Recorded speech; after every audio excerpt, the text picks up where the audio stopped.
Depois de um longo intervalo, a gente vai retomar o nosso shiur de Tanakh. A gente está aqui no meio do livro de Reis, Melachim Aleph, que descreve o começo agora do reinado de... A gente está agora no reinado de Shlomo HaMelech e a construção do primeiro templo sagrado. Aceita uma água sem gás, Marcelo. Obrigado. Tem sim, à tua frente. Sem gás, tá aí. Sem gás.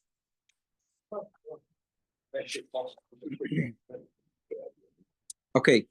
Então, a gente viu, já faz bastante tempo, mas só recapitulando, David HaMelech, ele tinha feito todo o projeto do Beit HaMikdash, o templo sagrado, mas em vida ele não pôde construir. Shlomo HaMelech demorou um tempo, mas ele finalmente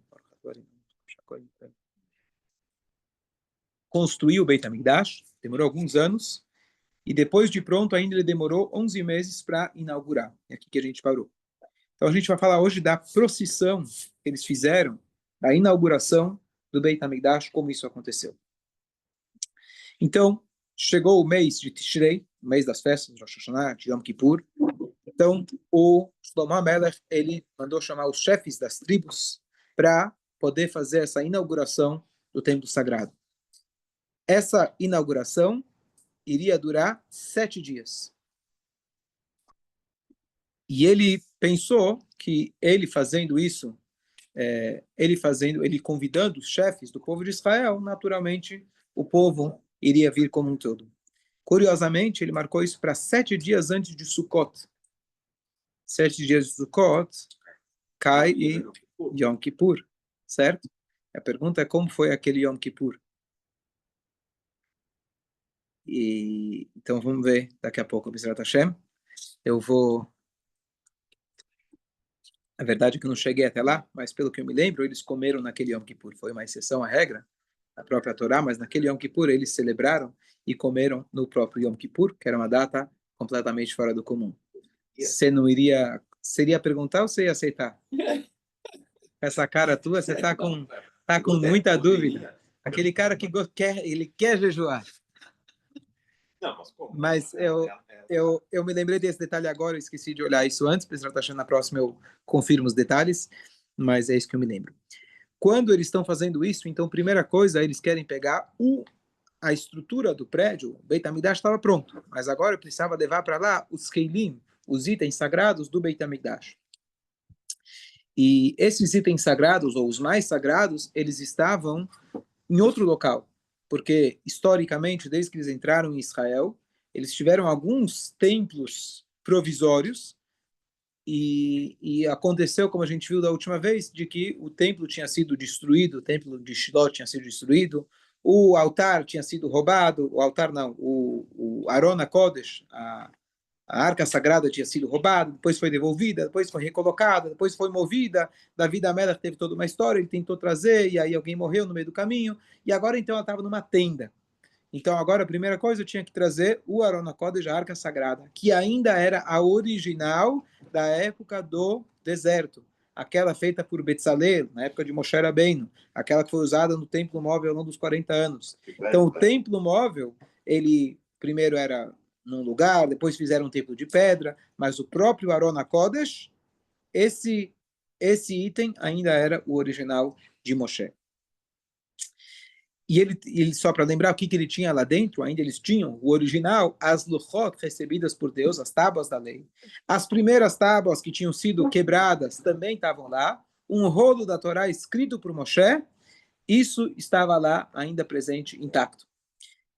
E eles começam então na frente dessa tenda onde David HaMelech tinha colocado perto de Jerusalém, eles começam a fazer essa procissão. Além disso, eles trazem também, agora, eles trazem a menorá, o shulchan, que era aquela mesa que se colocavam os 12 pães sagrados. Eles trazem que eles estavam numa cidade chamada Givon. E, além disso, eles trazem uma parte, na verdade, do templo construído por Moshe. Aqui tem um detalhe interessante. O que acontece? Moshe Rabbeinu, existe uma regra de que tudo que ele faz é eterno. Sabe aquela ideia onde você toca vira ouro? Moshe Rabbeinu, o que ele fazia era eterno. Tanto é que está escrito que foi bom que Moshe Rabbeinu não entrou em Israel. Espera aí, por que foi bom? Ele queria entrar. Se ele entrasse, ele teria construído o templo. O templo seria eterno. Ótimo, não? Mas se o povo não era merecedor, Deus nos livre, destruir o povo para manter o templo. Deus, com a sua bondade, ele destruiu o templo, a sua casa, ao invés de destruir o povo. Então, aquilo que o Moshe Rabbeinu faz, fica para sempre. Aí você vai perguntar, peraí, ele fez o Mishkan, ele fez aquele templo móvel, cadê? Aquele templo foi guardado, ele nunca foi destruído, como aconteceu com outros. O que Moshe Rabbeinu faz é eterno, a Torá de Moshe é eterno, o que Moshe Rabbeinu faz é eterno. Então, esse templo, parte desse templo, as madeiras desse templo, as tábuas desse templo móvel do Moshe Rabbeinu, foram trazidas e foram guardadas num compartimento, uma câmara superior do Beit HaMikdash. Obviamente não temos elas hoje, mas elas foram guardadas, nunca foram destruídas. E aí eles começam, que provavelmente antes do templo ser destruído, elas foram enterradas. E isso a gente sabe, consta claramente em relação à própria Arona Kodesh, que ele foi guardado nos escombros que o Shlomo Melech ele fez antes.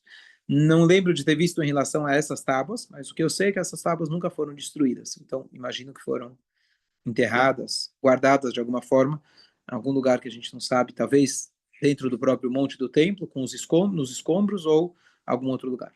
Mas elas não foram destruídas. E aí, então, Moshe Rabbeinu, ele começa essa procissão, essa inauguração do templo, e aí já começa o serviço do templo. O que acontecia no templo? No templo a gente tem descrição, uma descrição muito técnica do que acontecia lá. E se você der a descrição, você fala, bom, era um açougue, matador. Mas se você tivesse lá, você ia ter uma ascensão espiritual fora do comum. Tanto é que não tinha uma sinagoga. Imagina você ir na sinagoga 3 vezes ao ano. Isso ia ser suficiente para te conectar com Deus o ano todo. Mas a sinagoga deve ser boa. Né? Eles não rezavam. Aí outra pergunta. Aí outra pergunta. Primeiro templo, segundo templo. Rezar para Deus sempre teve reza. O formato da reza foi evolutivo. Então, já começa, por exemplo, o coral dos Leviim cantando, tocando harpas e outros instrumentos. 120 Koanim tocando trombetas. E uma multidão enorme de Yehudim marchando lentamente até Jerusalém. E, além disso, nesse caminho, né, estão agora indo para inaugurar. E ainda no caminho, eles param no meio do caminho várias vezes para fazer sacrifícios para Deus. Então, realmente é uma coisa bem devagar para dar bastante importância para esse momento.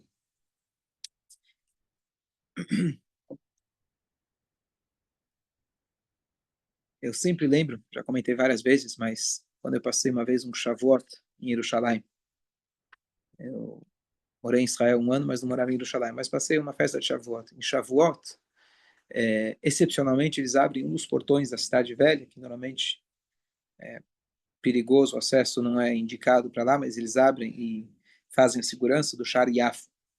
E esse é um portão diferente, mas você vai lá, você de Jerusalém, entra na cidade velha, você vai direto, desce, chega direto no Kotel. E, e eu lembro da cena, Shavuot, é quando a gente passa a noite inteira acordado. Não só, assim, todo mundo passa acordado.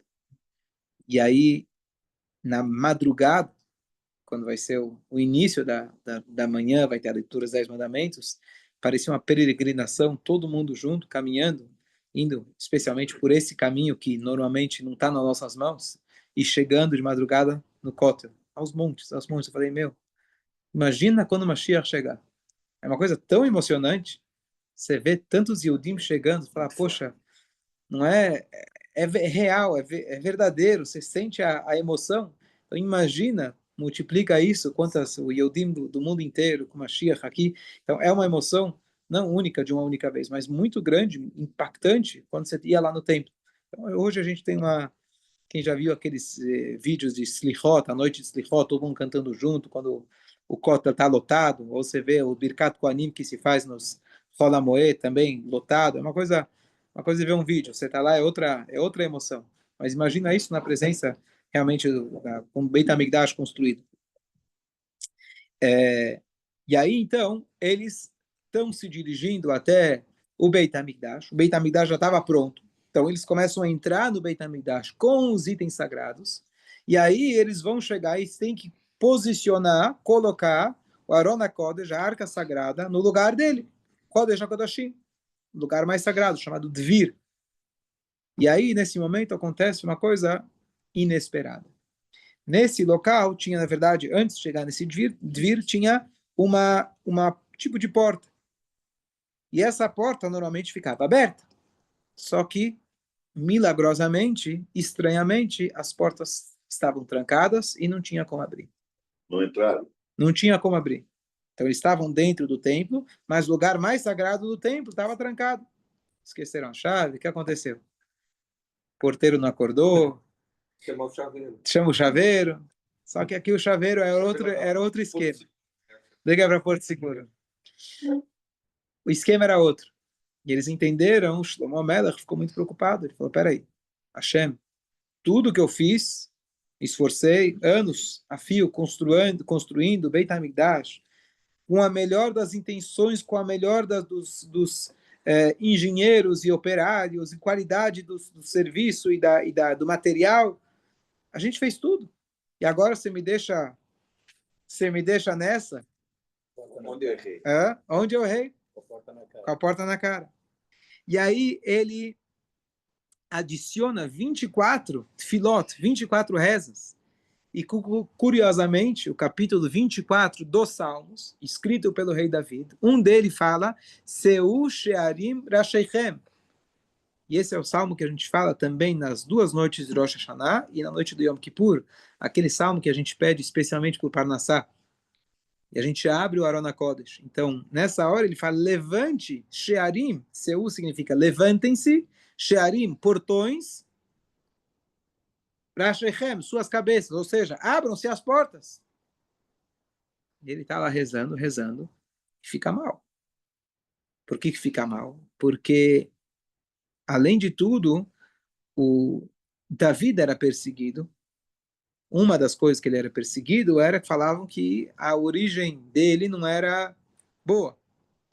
A outra falavam que ele pecou com Batsheva. E agora a consequência do relacionamento dele com Batsheva é o próprio rei Salomão. Então as pessoas já tinham um certo receio. E agora, imagina, chega na hora do vamos ver, tá tudo maravilhoso, mas não tem a cereja do bolo. Então ficava muito mal, seria um Hiloshé muito grande. Qual o portão que não abriu? É a porta, é o acesso para o Dvir, que é chamado, acesso para o Kodesh HaKodashim. O acesso para o Kodesh HaKodashim. Que? Estava tudo pronto. Agora estava inaugurando. Isso que eu estou falando. Exatamente. E nessa hora, então, o Shlomo HaMelech, depois de rezar e não adiantou, ele finalmente invoca o mérito do pai dele, o rei David. E nessa hora, as portas se abrem. Qual que é o significado disso? Então, primeira coisa, tinha muita gente falando mal do Shlomo HaMelech. Por quê? Pelo pecado, eventualmente, do pai, que não foi considerado um pecado.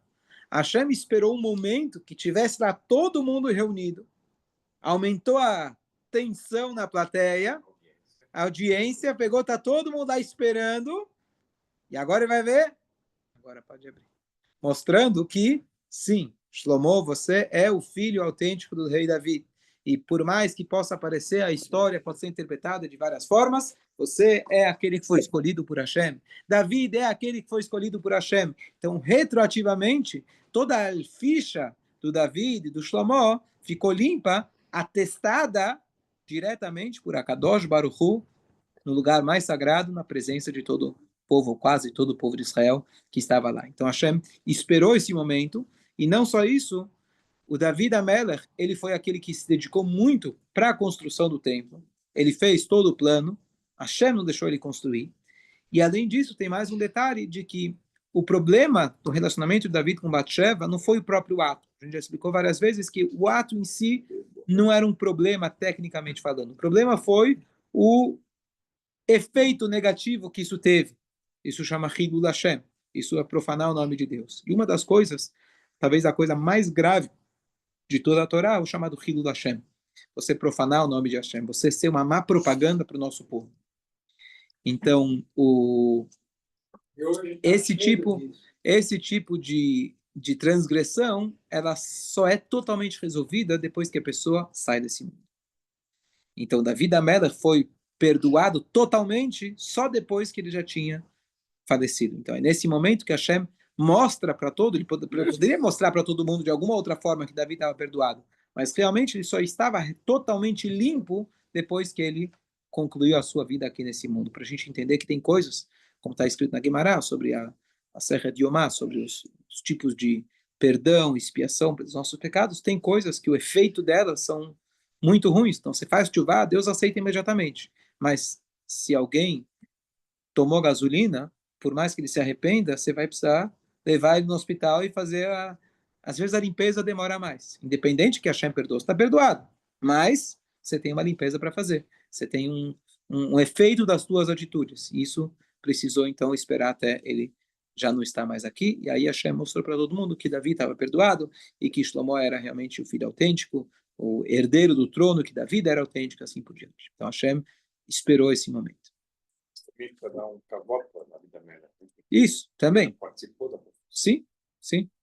Não só Tchuvá, mas. Perfeito. Pelos dois. Ambos. Pela Tchuvá e pelo Kavod. Exatamente.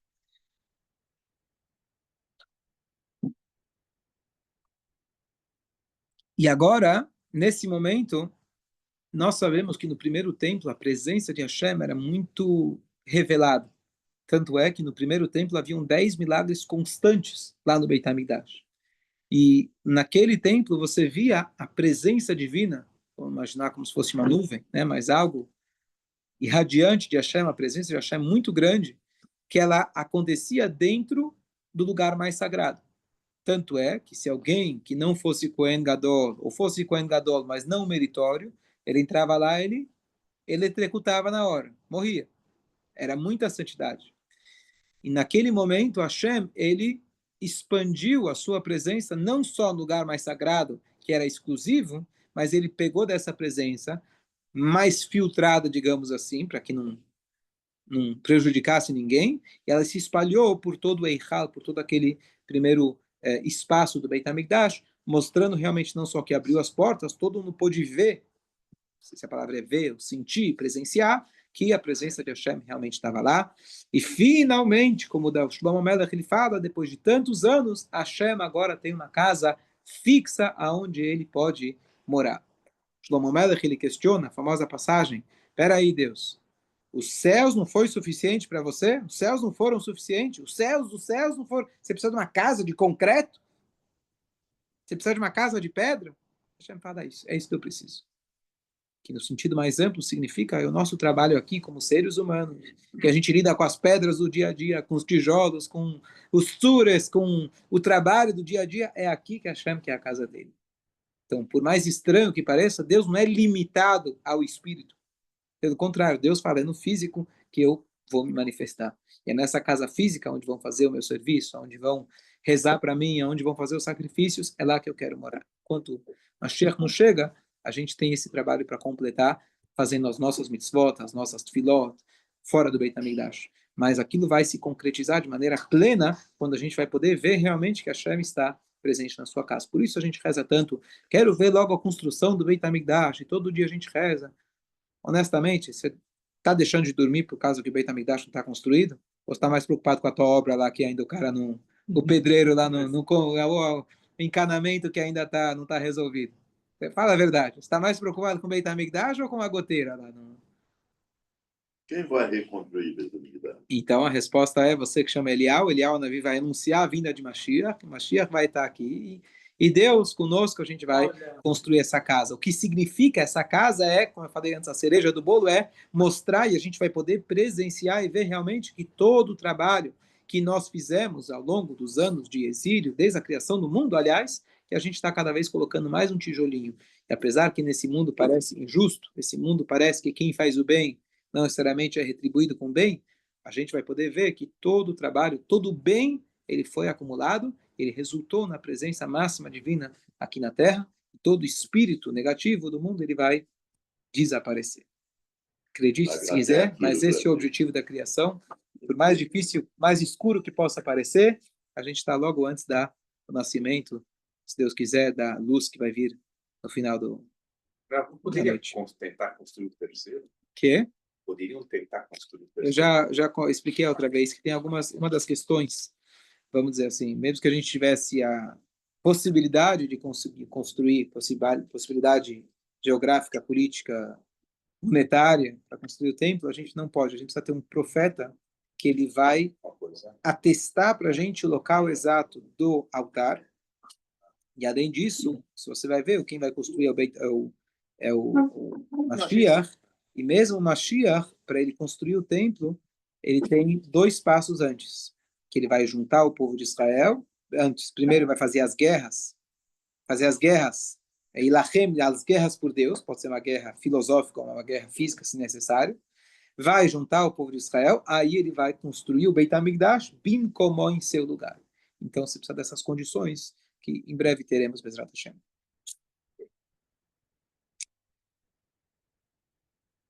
E agora, então, só para concluir essa passagem, então, Shlomo HaMelech, ele se vira para os Yehudim e ele abençoa todos os Yehudim. Uma passagem maravilhosa que você tem parecida com ela, quando Moshe Rabbeinu tinha terminado o Mishkan lá no deserto, ele também abençoou o povo. Ele falou que Hashem, Binoam Hashem Elokeinu Aleinu, Masiadenu Aleinu, que Hashem possa pairar sobre o seu esforço, sobre os atos da sua mão, ou seja, que haja essa junção desse casamento, de você fazer a sua parte e Hashem estar presente aqui. Então aqui tem uma longa brachá que ele deu para eles, mas eu vou ler rapidamente algumas partes, aqui em português. Bendito seja Hashem, Deus de Israel, que prometeu dar a meu pai David um filho que construiria a sua casa sagrada. Em sua bondade ele cumpriu sua palavra. Meu pai queria construir uma casa em homenagem a Hashem. Hashem revelou sua localização em Yerushalayim. Ele vai contando toda a história.